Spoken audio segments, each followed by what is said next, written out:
कल पूरा देश सन्न रह गया जब पता चला कि हरियाणा बेस्ड एक यूट्यूबर ज्योति को पकड़ा गया है जिन पर पाकिस्तान के लिए जासूसी के आरोप लगे हैं। कहा जा रहा है कि वो पाकिस्तान को हमारी जानकारियां बेच रही थी, भारत के बारे में सेंसिटिव इंफॉर्मेशन वो पड़ोसी मुल्क तक पहुंचा रही थी। साथ ही कहा जा रहा है कि वो एक पाकिस्तानी इंटेलिजेंस ऑपरेटिव ऑफिसर के साथ रिलेशनशिप में भी थी, कई बार पाकिस्तान भी जा चुकी थी। ये भी कहा जा रहा है कि वो इंडियन लोकेशन के बारे में इनसे सेंसिटिव इंफॉर्मेशन शेयर कर रही थी। लोग ये भी कह रहे हैं कि अपने कंटेंट से पाकिस्तान की पॉजिटिव इमेज बनाने की भी इन्होंने कोशिश की है। और मैडम ने साथ में ऑपरेशन सिंदूर जब चल रहा था तब से नो टू वॉर वाले नैरेटिव को भी अपने कंटेंट के थ्रू सपोर्ट कर रही थी। वेल, एक तरफ दोस्तों जहां लोग अपनी जान दांव पर लगाकर हमारे जवान पूरी देश की रक्षा कर रहे थे, देश के दुश्मनों से हमें बचा रहे थे, वहीं सस्ते फेम और पैसे के लालच में कुछ लोग देश के गद्दार बनते जा रहे हैं। कल देश से गद्दारी कर रहे ऐसे ही लोगों के पूरे नेटवर्क का भांडाफोड़ हुआ है। भारतीय सुरक्षा एजेंसियों ने एक सनसनीखेज खुलासे के तहत पंजाब, हरियाणा और अन्य बॉर्डर स्टेट्स में एक्टिव एक पाकिस्तानी जासूसी नेटवर्क का भांडाफोड़ किया। इस नेटवर्क का संचालन कथित तौर पर पाकिस्तान की खुफिया एजेंसी ISI द्वारा किया जा रहा था। पंजाब के अमृतसर और मलेरकोटला में दो जासूसों की गिरफ्तारी ने इस नेटवर्क की डेप्थ को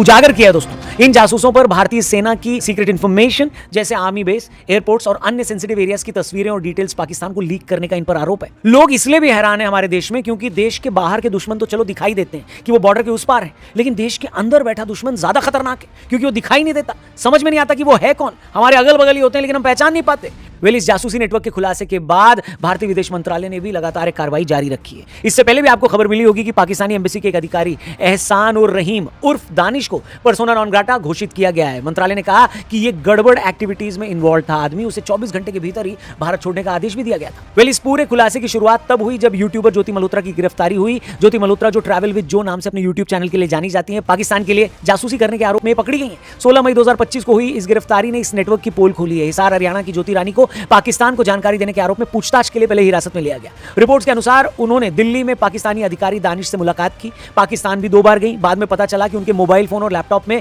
ऐसी चीजें मिली हैं जिसके बाद उन्हें 5 दिन की पुलिस रिमांड पर भी लिया गया। आगे जांच चल रही है। पुलिस ने यह भी खुलासा किया कि ज्योति पाकिस्तानी नागरिकों के साथ लगातार कांटेक्ट में थी। ज्योति के अलावा और भी लोगों को गिरफ्तार किया गया है। 24 साल के नौमान इलाही को भी पकड़ा गया है पाकिस्तान के लिए जासूसी करने के आरोप में। कहा गया है कि अपने भाई के अकाउंट में पैसे डिपॉजिट करवाता था इंपॉर्टेंट इंफॉर्मेशन के बदले में। इसके अलावा देवेंद्र सिंह ढिल्लों 25 साल के इस स्टूडेंट को भी पकड़ा गया है कैथल से, जिसने बाद में यह कन्फेस किया क्वेश्चनिंग के दौरान कि वो पाकिस्तान गया था करतारपुर कॉरिडोर के थ्रू नवंबर में लास्ट ईयर, और वो सेंसिटिव इंफॉर्मेशन लगातार ISI से शेयर कर रहा था। सोचकर देखिए कितना खतरनाक है, सोच के कितना डरावना लगता है। मतलब इन्फ्लुएंसर्स और कंटेंट क्रिएटर्स का इन्वॉल्वमेंट ये बताता है कि ये मामला कितना सीरियस है। और शायद जांच के बाद और भी नाम सामने आ सकते हैं जिन्होंने पाकिस्तान की हेल्प करी हो। वैसे भी पाकिस्तान की मीडिया और उनकी फौज ने भारत के कई यूट्यूबर्स और कंटेंट क्रिएटर्स के कंटेंट को भारत के खिलाफ खूब चलाया, नैरेटिव बनाने के लिए यूज किया। और ऐसे सोशल मीडिया इन्फ्लुएंसर्स को दोस्तों शायद फर्क भी न पड़ता हो कि पाकिस्तान उनके कंटेंट को यूज कर रहा है। शायद इसकी सीरियसनेस का उनको अंदाजा ही ना हो, या फिर वायरल होने के चक्कर में, या देश में एक आइडियोलॉजी के नफरत के चक्कर में ये पूरे देश को धोखा देने लगते हैं ऐसा कंटेंट बनाते बनाते। इनको समझ में नहीं आता कि इनके कंटेंट को दुश्मन देश यूज कर रहा है। बताइए।